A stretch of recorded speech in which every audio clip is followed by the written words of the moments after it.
병한테는 뭐 엄마한테 뭐 이렇게 배웠냐, 뭐 부모님 얘기까지 막 꺼내면서 칼도 저도 탕탕 치면서 한 것도 이제 과일 썩잖아요. 그러면 이제 썩은 과일을 사람한테 던지는 거예요. 그래서 곰팡이가 파랗게 터지면서 이렇게 되는 거를 제가 봤고요. 네. 지금 이 목소리는 군인권센터가 오늘 공개한 전 공관병의 증언 내용의 일부였는데요. 관련해서 국방부가 이 감사에 들어갔는데 오늘 그 감사 중간 결과를 발표를 했습니다. 자, 어떻게 평가를 해야 되는지 군인권센터 임태훈 소장 연결해서 들어보죠. 여보세요.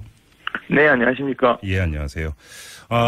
군인권센터가 주도적으로 제기했던 의혹의 거의 대부분이 사실로 확인이 됐다고는 밝혔습니다만 몇 개는 좀 아닌 것 같다 내지 더 조사해 볼 필요가 있다 이렇게 이제 했는데 네네. 예를 들어서 한 공관병의 자살 시도 있지 않습니까? 네네. 갑질 때문이 아니라 해당 병사의 개인적인 요인이 작용한 것으로 진술을 했다. 이런 식으로 국방부가 주장을 했거든요. 어떻게 받아들이세요? 네네. 그것은 논리적으로 좀 말이 안 맞고요. 네. 애초에 그러면은 정신과적인 질환이 있었단 얘기 아닙니까? 그렇죠? 네. 그럼 어떻게 입대를 했죠? 네, 정신과 심신이 모두 건강해야지 신체 검사를 통과하도록 되어 있고요. 네네. 그렇게 해서 필터링이 안 돼 들어왔다 하더라도 관심병사로 지정을 하게 되죠. 그렇죠. 그 정도의 질환이면. 네네. 왜냐하면 그걸로 인해서 의병 전역을 했습니다. 예. 그렇다면은 자 생각해 봅시다. 애초에 문제가 있던 정신적으로 문제가 있다라고 주장하는데요. 네네. 어느 장군이 그런 사람을 공관병으로 뽑나요? 자, 그러면 이것도 역시 갑질로부터 비롯됐다라는 그러니까 애초에 판단을 지금 그 소장님께서 다시 확인을 하시는 건데요. 예, 저는 그 부인과 장군의 잘못으로 인해서 네네. 외상후 스트레스 장애이지 않나라는 의심을 지울 수가 없습니다. 자, 그러면 이런 궁금증이 들어요. 자, 국방부는 그 감사 결과라면서 대부분의 의혹은 인정을 했는데 그럼 왜 유독 이런 거는 따로 떼서 사실상 인정하지 않는 이런 태도를 취했을까요, 그러면? 저는 그게 국방부 감사관실의 한계라고 생각하고 있습니다. 어떤 점에서요? 왜냐하면요. 네. 감사관실은 그냥 감사만 하는 분들이라서요. 예. 수사에 대한 이해가 떨어지고요. 네. 그리고 실체적 진실 규명에 대한 어떠한 소양이 네. 사실상 수사관들이나 검사, 판사, 변호사 이런 분들보다는 굉장히 현저히 낮기 때문에 예. 그리고 또 하나는 감사 기간이 이틀밖에 없었지 않습니까? 그랬죠. 네. 그렇다면은 이 주장에 대한 부분에 대해서 사실은 정신과 전문의한테 자문을 구했어야죠. 저는 이걸 이대로 날 것으로 부부들의 주장이긴 하나 예. 필터링 없이 이렇게 보도하고 그 백브리핑 때도 이야기하는 것은 예. 그 공관병에 대한 명예훼손적인 지점도 있기 때문에 네네. 사실 사려 깊지 못한 지점이 있다고 봅니다. 하지만 예. 큰 줄기에서는 그래도 형사 입건을 했고 네. 검찰 수사로 전환했다는 지점에서는 예. 환영을 하는 바입니다. 일단은 뭐 큰 그 결정 그러니까 형사 입건을 하면서 이제는 감사에서 수사로 전환한 거는 이제 그 맞는 판단이고 결정이다 이렇게 이제 평가를 하시는 거고요. 네네.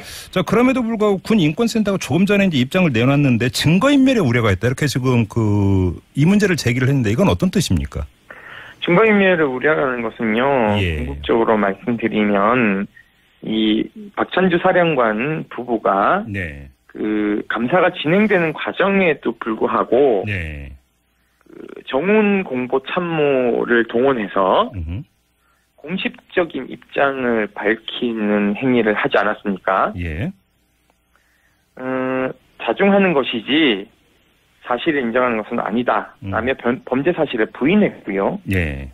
이런 정황을 볼 때 이 두 분은 상관으로서의 지위를 이용하여 부하들을 동원하고 네. 범죄 사실에 관한 증거를 인멸할 소지가 다분히 높다고 저희는 판단하고 있는 것이고요. 네. 또 정훈공보 참모실이 2차 발표를 또 합니다. 네.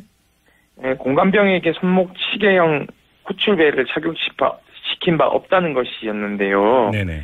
여러 명의 공관병과 조리병이 일관된 제보를 통해서 전자팔찌를 착용했고 그리고 박찬주의 처의 호출에 시달렸다는 피해자의 제보에 따라서 7군 단장 시절에 이것을 처음으로 사용했다라는 것이 진술을 저희가 확보를 했습니다. 예예. 그렇기 때문에 감사가 진행 중인 와중에도 직권을 남용하여 부하를 동원해서 범죄 사실에 대해서 거짓말을 하게 하는 명백한 증거인멸의 가능성이 높다. 예. 저희는 그렇게 보고 있습니다. 자, 그러면 어떻게 해야 된다고 생각하세요, 그러면? 따라서 그렇다면 범죄 사실도 부인하고 있고요. 예예. 증거인멸의 소지가 본인의 지위가 높다 보니까는요. 예. 이것을 긴급 체포나 압수수색을 통한 강제 수사가 진행되어야 된다는 것이 저희들의 입장입니다. 알겠습니다. 그리고 또 하나, 이제 갑질의 대부분이 그 부인에 의해서 이제 저질러진 것으로 좀 나오고 있지 않습니까? 네. 그런데 그 부인에 대해서 참고인 조사를 하겠다고 밝혔는데요. 이건 어떻게 봐야 되는 겁니까? 한 가지 앞서서 말씀드리고 싶은 거는 예. 저희가 강제 수사해서 긴급 체포하거나 압수수색해야 된다는 주장은요. 네.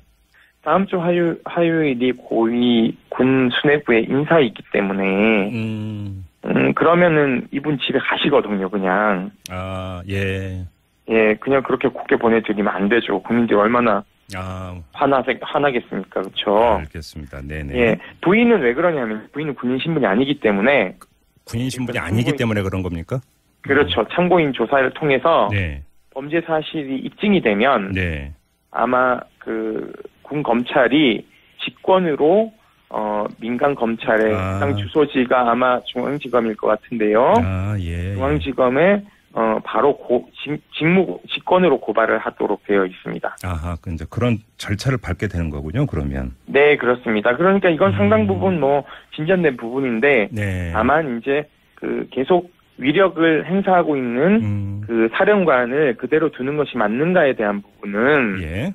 많은 분들이 우려하고 있습니다. 알겠습니다. 조금 전에 했던 질문 이어갈 부분이 있는데요. 앞서서 감사관실의 감사가 이틀 만에 진행이 되고 결과가 발표된 것을 말씀하시면서 그 한계를 지적을 하셨는데요.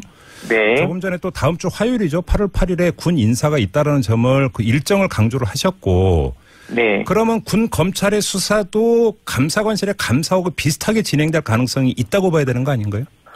다르죠. 왜냐하면 검찰권 행사라는 것은 네. 강제성이 있기 때문에 긴급 혐의가 짙고 도주의 우려가 있거나 하면 긴급 체포 사유가 되죠. 네네. 긴급 체포를 하게 될 경우에 48시간 현행범으로 체포할 수 있기 때문에 네네. 강제 수사를 진행하게 된다면 상당 부분 증거를 확보할 수 있을 것이고요. 네. 저희는 이 범죄 사실과 더불어서 굉장히 선물이 많이 들어오지 않았습니까? 예. 이것은 김영란법 위반 소지가 크고 그리고 냉장고도 지금 9대 정도가 있으니 네. 이것이 공금으로 사용했을 정황도 진술들이 하나둘 나오고 있습니다. 네네. 이런 지점들을 봤을 때 상당 부분 작은 부분에서의 업무상 횡령이나 배임도 있을 개연성이 높다라고 판단하고 있어서 제가 좀 질문을 드린 거는 그러니까 네. 소장님의 말씀하신 것때 긴급 체포나 이런 것을 하지를 않고 그냥 이 상태에서 군 검찰이 8월 8일 인사 전까지 대충 수사를 하고 마무리 국면으로 들어갈 가능성 이걸 여쭤본 겁니다. 그러면 군사법제도 폐지하라는 주장을 네. 대두되겠죠. 그럼 군사법원과 군검찰 민간으로 이양해야 되는데 네네. 스스로 무덤을 파는 행위를 과연 할지 저는 좀 의문인데요. 네네. 알겠습니다. 예, 그렇기 때문에 강제적으로 수사를 할 개연성이 저는 높다고 판단하고 네. 그래서 기소가 되면 전역이 보류되니까는요. 아하. 그리고 구속영장을 청구하게 돼도 전역이 보류됩니다. 아, 그런가요? 예. 네, 그러면은 군사법원에서 재판을 받아야 되겠죠. 알겠습니다. 그러면은 우리 송영무 장관님께서 청문회 때 말씀하신 것처럼 개정 군사법에 따라서 군사법원 1년간 운영해보고 예. 잘 되면은 그대로 가되 잘못되면은 대대적인 개혁을 하겠다는 약속을 하셨습니다. 알겠습니다. 그러니까 어떻게 보면 군사법이 이번에 시험대에 올라왔다. 그렇네요. 또 그런 측면도 있군요. 네네. 체크해야 될 포인트가 여러 가지가 있는 것 같습니다. 알겠습니다, 소장님. 말씀 잘 들었어요. 네, 감사합니다. 네, 지금까지 군인권센터 임태훈 소장과 함께했습니다.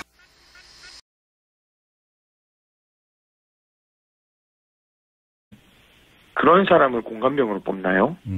자, 그러면 이것도 역시 갑질로부터 비롯됐다라는 그러니까 애초에 판단을 지금 그 소장님께서 다시 확인을 하시는 건데요. 예, 저는 그 부인과 장군의 잘못으로 인해서 네네. 외상후 스트레스 장애이지 않나라는 의심을 지울 수가 없습니다. 자, 그러면 이런 궁금증이 들어요. 자, 국방부는 그 감사 결과라면서 대부분의 의혹은 인정을 했는데 그럼 왜 유독 이런 거는 따로 떼서 사실상 인정하지 않는 이런 태도를 취했을까요, 그러면? 저는 그게 국방부 감사관실의 한계라고 생각하고 있습니다. 어떤 점에서요? 왜냐하면요. 네. 감사관실은 그냥 감사만 하는 분들이라서요. 예. 수사에 대한 이해가 떨어지고요. 네.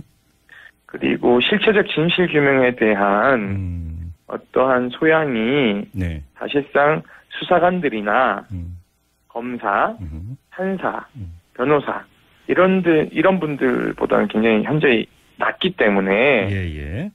그리고 또 하나는 감사 기간이 이틀밖에 없었지 않습니까? 그랬죠. 네. 그렇다면은 이병한테는 뭐 엄마한테 뭐 이렇게 배웠냐 뭐 부모님 얘기까지 막 꺼내면서 칼도 저도 탕탕 치면서 한 것도 이제 과일 썩잖아요. 그러면 이제 썩은 과일을 사람한테 던지는 거예요. 그래서 곰팡이가 파랗게 탁 이렇게 터지면서 이렇게 되는 거를 제가 봤고요. 네.